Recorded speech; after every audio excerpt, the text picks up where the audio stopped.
in a lush, sun-drenched forest where sunlight danced through emerald leaves and the air was alive with the chatter of countless creatures, there lived a parrot named Paco.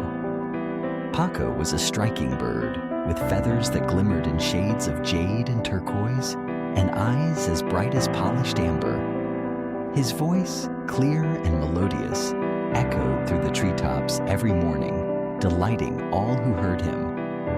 But Paco had a flaw, a tendency to make quick judgments about others, rarely taking the time to look beyond first impressions. Every day, Paco perched high on a sturdy branch, surveying the forest below. He loved to observe the other animals, often making up his mind about them in an instant. If a squirrel dropped a nut, Paco would mutter, "Clumsy fellow." If a butterfly's wings were tattered, he'd scoff, "Not much to look at now, are you?" The other animals, aware of Paco's sharp tongue, learned to tread carefully when he was near. One bright morning, as Paco preened his splendid feathers, a new arrival caught his attention. It was a dove, pale and modest, her feathers soft but unremarkable. She settled quietly on a branch nearby, her eyes gentle and unassuming. Paco looked her up and down and thought, "What a dull little bird. She'll never be able to keep up with the likes of us." Without a second thought, he turned away, dismissing her entirely. As days passed, the dove, whose name was Dia, made herself at home in the forest. She was quiet, never seeking to be the center of attention. Yet, she always greeted others warmly, helped gather seeds, and offered a comforting word to any creature in need.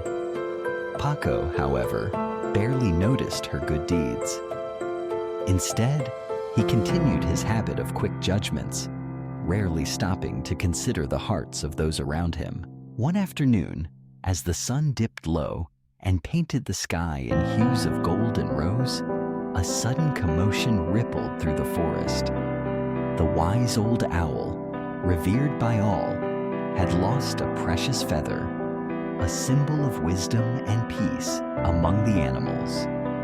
The feather had been carried away by a mischievous gust of wind and now rested on the far side of the river, beyond the reach of most. The news spread quickly. The animals gathered, anxious and uncertain. The river was wide and the current swift. Crossing it would not be easy. The owl's feather must be retrieved, for without it, the balance of the forest would be disturbed. Paco, always eager to impress, puffed out his chest and declared, "Leave it to me. I am the fastest, the bravest, and the smartest bird here. I will fetch the feather in no time." The animals cheered, hopeful that Paco's confidence would see them through. With a dramatic leap, Paco soared across the river, his wings beating powerfully.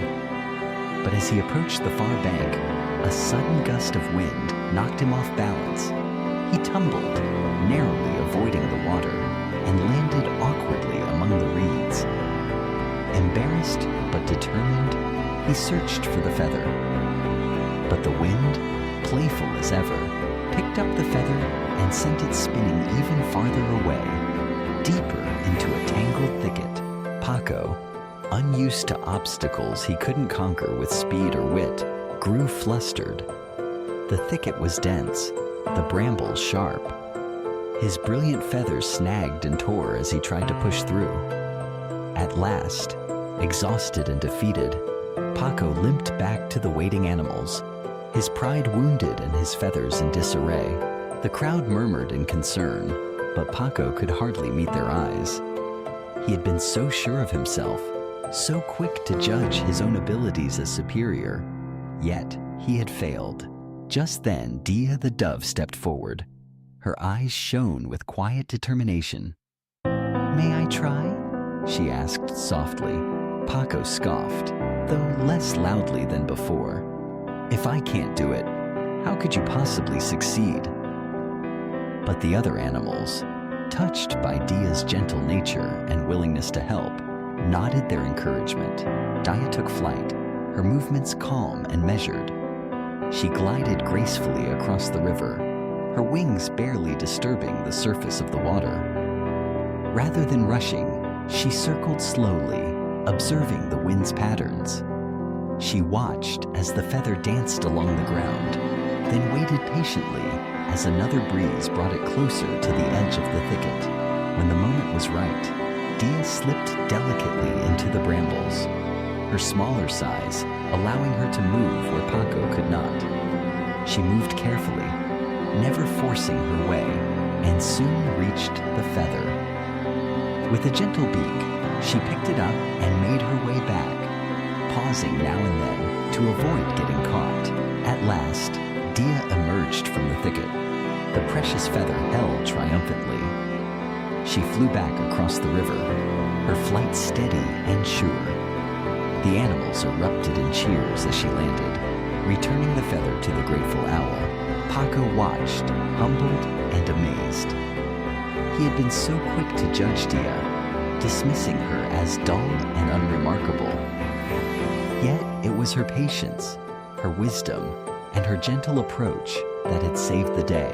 That evening, as the forest settled into a peaceful hush, Paco approached Dia.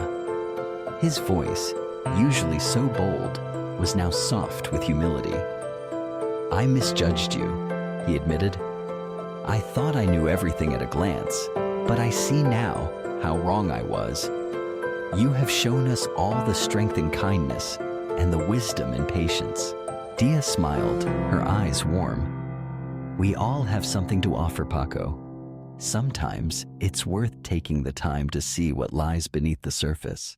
From that day on, Paco changed. He took care to listen more and judge less. He discovered that every animal in the forest, no matter how plain or quiet, had their own unique gifts.